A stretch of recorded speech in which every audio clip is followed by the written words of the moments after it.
Halo, Assalamualaikum warahmatullahi wabarakatuh. Halo Sobat Gen Z yang hari-harinya diselimuti timeline penuh highlight real, liburan mewah, gadget terbaru, hingga penampilan sempurna.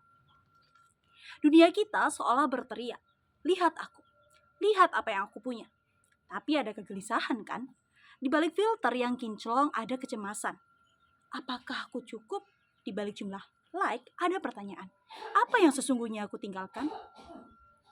Baik, hari ini mari kita bercermin pada dua kata yang semi tertukar, prestasi dan prestise. Prestise itu seperti embun di rerumputan, indah di pagi hari tapi hilang saat matahari terik.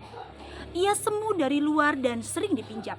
Sementara prestasi adalah bangunan yang kokoh yang kita pahat sepanjang hidup. Ia nyata, berasal dari dalam dan melekat pada diri kita. Allah Subhanahu wa taala dalam Al-Qur'an sudah mengingatkan kita. Dan katakanlah, bekerjalah kamu, maka Allah, Rasulnya, dan orang-orang mukmin akan melihat pekerjaanmu itu. Al-Quran Surat At-Taubah ayat 105. Yang dilihat adalah pekerjaan atau amal kita, bukan penampilan kita. Fokusnya pada aksi, bukan aksesori. Poin pertama, prestise adalah jerat, prestasi adalah pembebas. Prestise adalah permainan tanpa akhir ketika kita mengejar gelar mentereng hanya untuk pamer di bio, mobil bagus hanya untuk story.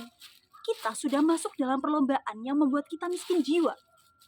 Kita hidup untuk appearance, bukan substance. Rasulullah SAW bersabda, sesungguhnya Allah tidak melihat kepada rupa dan harta kalian, tetapi Dia melihat kepada hati dan amal kalian. Hadis riwayat Muslim.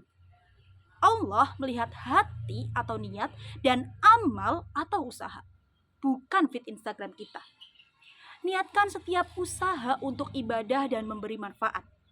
Saat kita fokus pada prestasi, menguasai ilmu, menghasilkan karya, membantu sesama, kita merdeka. Kita tidak lagi dikendalikan validasi orang lain.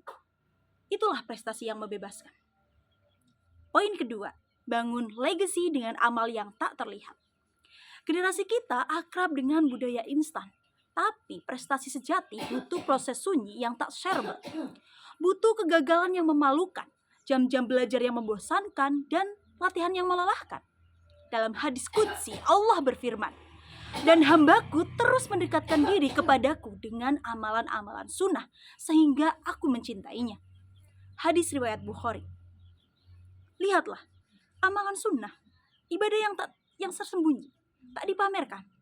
Itulah metafora dari prestasi sejati. Kekuatan terbesar justru dibangun di saat-saat sunyi. Ketika kita belajar saat orang lain bersenang-senang, berlatih saat orang lain tidur, berbuat baik saat tak ada kamera.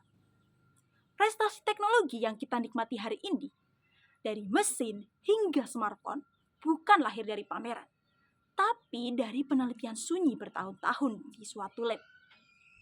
Itulah legacy. Poin ketiga, prestasi sejati adalah manfaat untuk semesta. Apa tolak ukur prestasi dalam Islam? Bukan gelar atau kekayaan, tapi manfaat. Rasulullah SAW bersabda, sebaik-baik manusia adalah yang paling bermanfaat bagi manusia. Hadis riwayat Ahmad. Ini adalah paradigma brilian. Prestasi terhebatmu adalah sejauh mana hidupmu berguna bagi orang lain, bagi lingkungan, dan bagi alam semesta. Fokuslah pada itu, seperti jadilah programmer yang menciptakan aplikasi untuk difabel, jadilah dokter yang melayani di daerah terpencil, jadilah konten kreator yang edukatif, atau jadilah entrepreneur yang memberdayakan. Itu prestasi yang abadi. Itu yang akan dikenang jauh setelah followers dan likes kita menghilang. Jadi, saudara-saudaraku, khususnya generasi Z, pewaris peradaban, hari ini kita diingatkan untuk mengalihkan investasi terbesar kita dari yang bersifat eksternal atau prestise ke internal atau prestasi. Dari memoles citra menjadi membangun karakter. Dari mengejar pujian menjadi mengejar kebermanfaatan. Mari kita keluar dari perlombaan yang melelahkan itu. Mari bangun mahakarya kita sendiri. Jangan habiskan tenagamu untuk terlihat sibuk. Habiskanlah untuk benar-benar produktif. Jangan habiskan waktumu untuk mengoleksi pujian, tapi untuk mengukir kontribusi. Mulai dari hal konkret seperti 1, tanyakan pada diri sendiri, apa apa yang bisa aku kuasai dalam 6 bulan ke depan, bukan apa yang bisa aku beli untuk terlihat keren. Kedua, ukur kesuksesan dengan ilmu yang bertambah, skill yang berkembang, dan orang yang terbantu. 3. Jadikan media sosial sebagai portofolio prestasi, bukan album prestise. Kita adalah generasi dengan potensi luar biasa. Jangan biarkan diri kita dikendalikan oleh obsesi pada kulit, bukan isi. Dengan bekal iman, mari kita buktikan bahwa kita bukan generasi hollow atau kosong, tapi generasi yang berisi. Allah tidak meminta kita untuk menjadi yang paling terkenal, tapi untuk menjadi yang paling bermanfaat. Karena pada akhirnya, di hadapannya hanya amal soleh dan ketakwaan yang menjadi mata uang sejati. Demikian teman-teman, itu penyampaian dari saya. Saya Yuli Setiawati, Komunikasi dan Penyiaran Islam UIN Salatiga, pamit undur diri. Terima kasih. Wassalamualaikum warahmatullahi wabarakatuh.